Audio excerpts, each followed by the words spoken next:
that we were talking about earlier.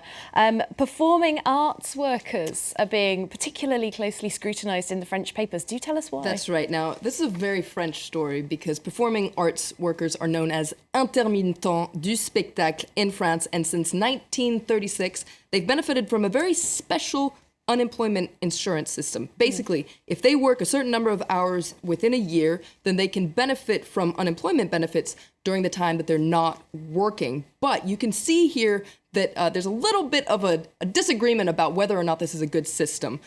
Basically, the main business owners organization, the MIDEF, wants to scrap the system because it says it's too expensive, it costs the state too much, and it actually doesn't encourage artists to work. But you can see here, Libération, the left-leaning paper, really coming to the defense of these intermittents, saying that this move by business leaders, well, it's just a bad act, it's a bad sketch. So like a bad joke. It's a bad joke, exactly. Now, Libération and a lot of the cultural world are really up in arms. They're calling for solidarity with the artistic community, saying that, you know what, they're really an easy target. And actually, this system doesn't actually drain the economy as much as business leaders are saying it does. And actually, it protects artists and encourages artistic creation because artists can, well, focus more on their work rather than getting, you know, if they have enough hours or not, etc. Now, L'Humanité, the communist paper, is also very protective of this system. It says, don't touch our performing artists. That's on the front page of L'Humanité today. L'Humanité says that culture itself is at stake if this system is scrapped. Because we're not just talking about actors and makeup artists and people in the theatre, it's also the whole sort of film industry. That's right. Which is enormous in France, etc. Something that brings a lot to the French economy. So this is a very hot button issue